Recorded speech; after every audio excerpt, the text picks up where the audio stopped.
តាំងពីដើមមកអូនធ្វើគ្រប់យ៉ាង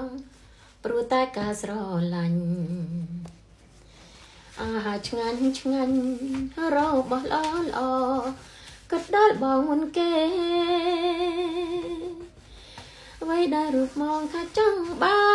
នអូនមិនដែលប្រកាសមិនដែលមានពីងថាតែ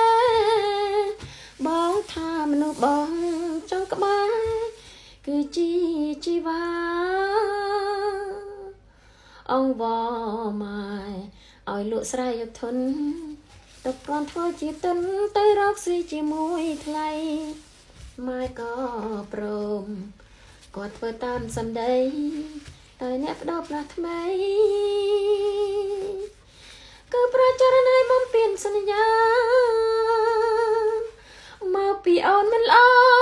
ឬរូបអូនក្រឬបងសាវ៉ាស្ងាត់ស្ងាត់លឺសំឡេងភ្លេងការគេជាអ្នកណាអត់ចាយអ្វីអាណាពាក្យសម្បត្តិ